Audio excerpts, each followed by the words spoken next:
Pour revenir un peu au sujet développé hier, comme pouvaient le craindre les organisateurs du concours de l'Eurovision, celui-ci s'est passé sous la pression. Même avant le début du spectacle, la présence de la chanteuse israélienne Eden faisait partie de la polémique avec une première monture de sa chanson faisant allusion aux événements du 7 octobre 2023. Cette chanson a dû être toquée en raison du règlement de ce concours qui prévoit d'être apolitique. Cependant, c'est bien la question du conflit israélo-palestinien qui reste le principal sujet de discorde et non la qualité des différentes chansons qui ont été présentées hier soir. D'ailleurs, certains des responsables israéliens eux-mêmes ont demandé au public de voter non pas en soutien à la chanteuse, mais en soutien à Israël. Ces derniers jours aussi, nous avons pu assister à de nombreuses manifestations de candidats marquant leur désaccord quant à la participation de la chanteuse israélienne par rapport à la situation actuelle au Moyen-Orient.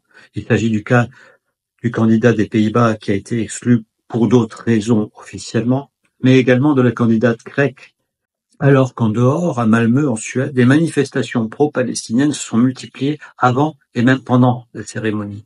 D'ailleurs, dès le début de la cérémonie, le chanteur suédois vainqueur en 2011 a publiquement manifesté son soutien à la cause palestinienne en arborant ce symbole prohibé du kéfier palestinien à son poignet en signe de soutien. Lors du passage des drapeaux, certains ont interprété aussi la posture du drapeau italien porté par la chanteuse comme étant celui de la Palestine. Enfin, la prestation de la chanteuse israélienne s'est passée sous les huées et les appels à la création d'un État palestinien dans la salle, comme le démontrent certains enregistrements effectués par les spectateurs présents dans la salle eux-mêmes. Ces huées et ces slogans ont été habilement cachés par la régie.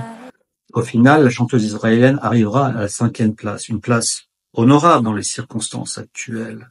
Toutefois, en Israël, on estime qu'elle a perdu le concours, parce que tout le monde l'est, comme l'indique le contenu d'un article du Times from Israel, devançant à peine la France arrivée à la 4e position, l'Ukraine à la 3e, la Croatie à la 2e. Le vainqueur est le candidat suisse. Son pays devra donc organiser la prochaine édition de l'Eurovision, qu'on espère beaucoup plus neutre et beaucoup plus serein. Bonne journée.